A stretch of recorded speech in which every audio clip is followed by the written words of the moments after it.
You guys. And if you can just take a couple of shots when they're finished, that'll be great. Yeah, thanks. We rolling? Dr. Bertley, thanks a lot for us all taking time with 2016 here, STEM Process 2016. Last year with USA Science and Engineering Festival, you weren't involved. That's correct. Correct. So, how did you get involved? What was the interest? What drew you to it? Say, I want to get involved. So I was approached a few months back to do a Nifty 50 presentation. That's also run by the U.S. Science and Engineering company, and they wanted me to give a presentation out in Baltimore to some middle school and high school kids, about 500 kids, and I did it. I loved it. I always love speaking to kids. But when they approached me, because they have this Science and Engineering Festival, it's a no-brainer for somebody like me that's very much interested in getting people excited, especially people that look like me, excited about science, technology, engineering, and math. Speaking of that, and again, you went right into the next question. With minorities, why is it important for us to make sure we push to get them involved? I mean, for so many reasons. First of all, it's important that America in general pays attention to this science, technology, engineering, math. Why?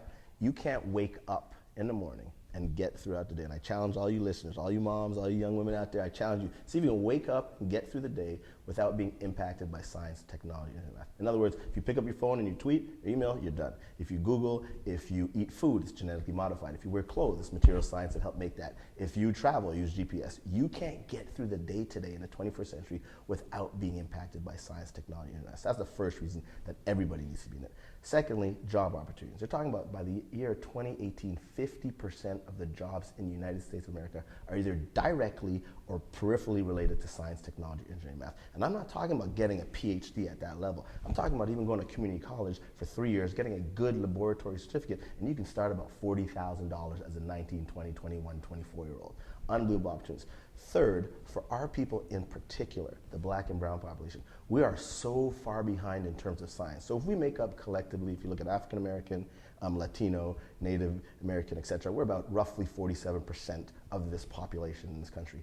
Yet we make up less than 5% of the PhD workforce. So it's unbelievable. There are very few, there are insufficient black and brown PhD scientists, PhD engineers. There's just a real dearth there. And our folks need to be part of that conversation. Our folks need to get that skill set, and the work you all are doing with Project STEM 2016 is helping to get that stuff out so more kids can get excited, understand that, hey, yeah, this can be you too, and possibly think about a career.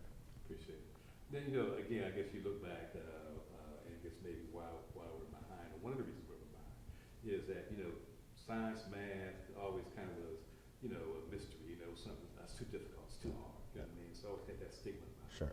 How do we change that, and how do we get started younger and say, well, there's no trick to this? I mean, Absolutely. I mean, that's a great question. So first of all, at the Franklin Institute where I work in Philadelphia and the Garvey Institute, we created a program called the Color of Science.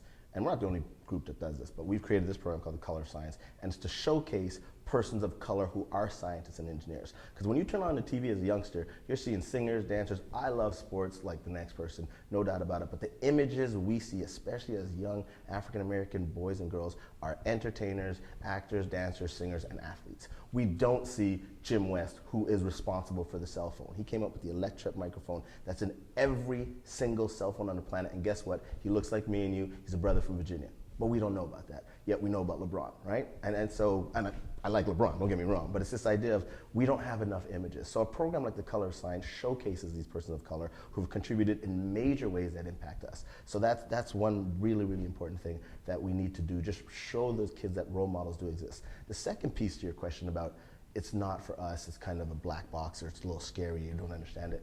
It's so funny. If I asked you, and I do this all the time with grade school kids, would you like $1? They say yes. Would you like $10? Yes. Would you like $100? Absolutely. If I offer them $1,000, they're jumping out of their seats. They immediately understand that 1,000 is tenfold bigger than 100, tenfold bigger than 10, tenfold bigger than 1. That's the logarithmic equation. F of x is equal to log x base 10. Yet you show them that on a piece of paper, f of x is equal to log base 10. They're running out the door. I don't like math. I can't stand math. Yet they fully get the very complicated log thing, right? It's all about how you present it to them. And too many of our kids are presented science in a very old white man, lab coat, thick glasses, in an ivory tower of some research place that they can't relate to. But if you talk to them in a language and in a concept that things that mean something to them, you can capture them, spark that imagination, and then hold on to them and give them resources, put them in programs that can give them access to these pieces. So this whole idea of demystifying this science and engineering field and, oh, that's not for us, that, you know, we got to change that. Absolutely got to change that. And that comes back to you, especially you young women who are going to be the mothers of our next generation of world changers. You know, always expose your boys and girls to science, technology, engineering, math. They're just as good as everybody else in it. You know, I guess when you talk about the simple things, like when you wake up in the morning, you know, you can't get around it. You know, so I think one of the things that we try and do is to show those simple examples. I mean, because with the technology, the telephone, those kind of things, you know, so what kind of, say, professional careers are there available that we just don't think about that basically are related to science and engineering? Sure. I mean, first of all, in the 21st century, the language is coding. So kids, as best as possible, learn some level of computer coding, because everything is software, software, software. We've gone from basic software for computers, now it's apps. There's going to be a third generation and a fourth generation, but all of it is going to rely on that computer science coding, or the language of that. And so get those skills as best as you can. But what's really amazing about your question in science and engineering is there's so many fields. So for example, I'm a life scientist. My specialty is immunization and vaccine development. But even though I'm a life scientist and I work in the medical field, almost all of the 21st century discoveries, the drugs that come online, the vaccines that are formed, analyzing the genome, all the stuff you hear, it's completely tied into physics, it's completely tied into computer science, it's completely tied into engineering. You don't just sit there and do this manually anymore. There's these incredible complex machines that require technicians, electrical engineers, mechanical engineers, you know, plastic experts, people who know material science, and then the biologists, the immunologists, the MD. And so there's all these different things that are opportunities. And so I promise your audience that for everybody out there, they're excited about something, and they can definitely make a STEM career around that, because it's just everywhere. You know, one of the pushes for us is a target market is the historical black colleges. You know, but even past that, I mean, obviously minorities. Sure. You know, and other things. Sure. But our focus is that. Absolutely. Initially. So what would you say to those universities initially that would say, hey, this is important, let's move these programs along, how significant it is to make sure that we educate these young African Americans and others who may attend HBCUs to get them involved? Yeah, I mean, that's a good question. And the HBCUs is obviously a huge resource to help African Americans, you know, traverse that kind of higher ed piece. One of the things they should really do is kind of like, and I don't know if this was the case when you went to college, but when I went to college, we had to do this thing called survey in literature, right? It's your basic, whether you're a lit student or not, whether you're an English major or not, you had to do a basic English course which surveyed literature all the way from Beowulf through Chaucer, through Canterbury Tales, through Shakespeare, through Lloyd Harrison, all the way to modern day writing. And so whether you're going to be a major or not, you still had to just get a sense of what was out there. Well, I think HBCU, colleges in general, but especially HBCUs, in their freshman year, they should have a mandatory course, just a one semester course. It'd be good if it was 2 semesters, but for sure a 1 semester course, a 16-week course that is a survey of STEM, and not a have the students do research experiments. I'm talking about more of a hands-on survey of here is the breadth and depth of what's out there when we talk about science, technology, engineering, math. We don't just mean an electrical engineer and a biologist and a doctor, but there's this vast array of career opportunities, of disciplines under that umbrella of STEM. And I think if they do that in their first semester, and have, very important, you have to have animated instructors. You can't do it with a talking head like this and a very boring. You're going to lose the kids. You got to have somebody who's got energy, who's dynamic, who understands the careers out there, and offer that course as a mandatory course for all freshmen.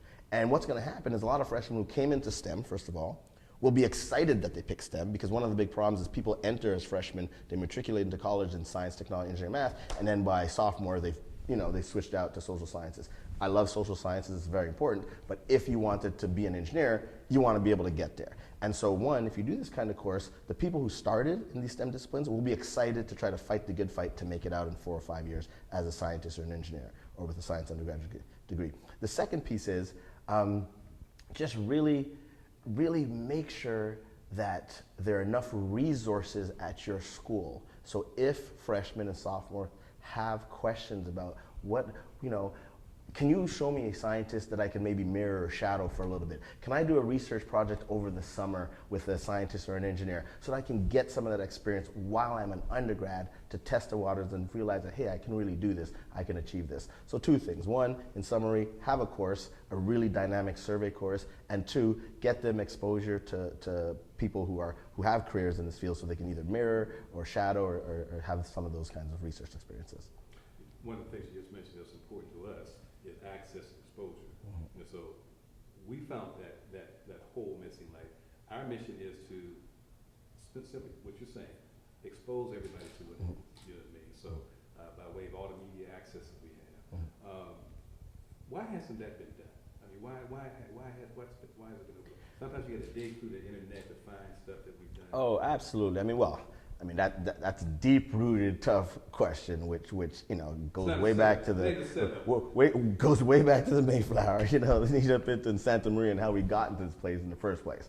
But moving forward, luckily with the internet, as you suggested, there are ways of doing quicker research. I mean, back in the day before the internet, you were stuck. You had to find some book written by, Ben Yakinan or Ivan Van Sertima, Blacks in Science, and in Black History Month you saw that and you read up on it. But it's really hard to find those resources. But today, through the internet, there's a lot of resources.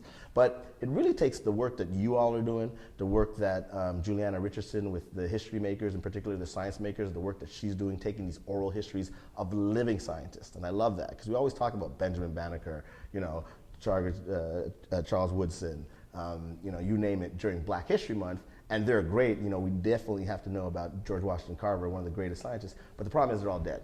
If you're trying to motivate and excite the next generation of people, you need to find people who are walking, breathing, talking, so that they can relate to. So the work you're doing is part of that conversation. The work that Juliana Richardson and the history makers and the science makers is part of that conversation.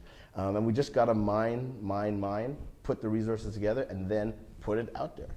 We got to put it out there on the top shelf. You have a session that's going to come up later this morning. What should we expect to hear and see? I mean, you're very animated. I mean, what's the engagement point, and what do you want the walkaway piece to be for the students? Sure. So because I'm speaking to mainly high school students, middle school and high school students, the point of my presentation is to get them excited about science, right? That, whoa, this is cool. That's one. Two, to show them that there's some really interesting things in this field of science technology that are relevant to their lives. And then three, have that conversation about why is it they don't know any scientists. And so I do a kind of guess who's who, and I show up these pictures, and you'll see that if you come to the presentation. And the point here is, if I ask you to name a scientist right now, I'm going to put you on the spot. If I ask you to name me one scientist right now. I can cheat. Don't cheat. Okay, so you can. I've stacked the deck with you. A normal audience, if I say name me a scientist, the first name they come out with is Albert Einstein, hands down. If I'm speaking to women who are conscious, say name me a scientist, the first name they'll come up with is Marie Curie. If I'm speaking to African Americans, name me a scientist, those in the know would say, oh yeah, we're talking about the peanut guy, George Washington Carver. Again, it's great, but you're trying to excite a middle school kid with Marie Curie? It's not gonna happen. Right? So it's this idea that do scientists exist currently that look like us, that are walking around the US, that are living in our communities, doing work? And yeah, the chief astronomer and head of the astrophysics department at Penn is an African American guy. Right? You would never think that Penn, an Ivy League school, that their top astrophysicist that's running the entire, matter of fact, he's moved up now to be the whole dean of arts and science. He's an African American cat, brilliant physicist. And so these people do exist. Now, there's not enough. And that's why the work you're doing is critical. But there are people that exist, and you got to showcase them to the younger ones. The project, again, is going through notes in terms of color science. Give us a little bit more information about that. So the color of science, it's really all about scientists aren't all old white men with thick glasses and pocket protectors. That women make fantastic scientists, that black and brown populations make fantastic scientists. And it's just this whole idea of breaking down what the typical stereotype of what the scientist looks like. And so that's why we call it the color of science. And at the Franklin Institute, and Sal traveled throughout the US and in Canada, the program is usually a 2-day program. The Friday night program is a panel discussion where we find 4 scientists of color, put them down on a panel. We have an amazing moderator, usually somebody from the media, and they moderate a dialogue, and we pack the auditorium with people from the community. And that's amazing because in Philadelphia, Philadelphia is 47% African American.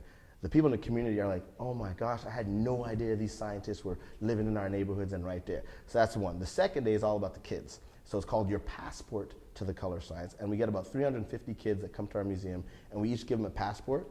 And then the passport has a map of our museum, has the name of scientists, and then each page has a photograph of the scientist and their little bio piece. And the point is, each scientist is placed, so we take the 4 from the Friday night, we add another 6 to them for a total of 10. We place these 10 scientists throughout our science museum at a table with a hands-on demonstration. And we take these kids, we break them up into groups of 15, and they go around station to station. They meet the scientists, they learn about their scientific stuff, they interact, they can, touch, feel, press, whatever the interactions are. And most importantly, they have a real live interaction with a scientist that looks and speaks like they do. And then the scientists have lunch with them. So that's the kind of the summary of what the color science program is. The third piece is there's a radio show, a 1-hour radio show that I host once a month called The Color of Science. And the purpose of that show is to have on audio showcasing people who are contributing to the space of science, technology, and math, and to talk about the educational initiatives that can help. Because Philadelphia, they have some really cool programs that can impact our children specifically. Later today, we're going to do an interview with April Erickson. Obviously you know her, know of her, and that sort of thing. Just a comment about her, and just what your opinion is of what she's done, and that sort of thing. Yeah, one word, fantastic. That's it. I'm good. All right. I got a quick question, but we got to get you out of here. Deep, take the time, get it done. You were in Baltimore earlier. That's right. Baltimore was burning last night. Yeah.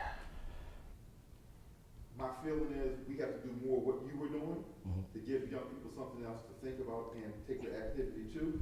But can you address that? Absolutely. So the question was, we had a nifty 50 presentation earlier in Baltimore. That's a great presentation where they have different scientists from around the country who will talk to students to excite them.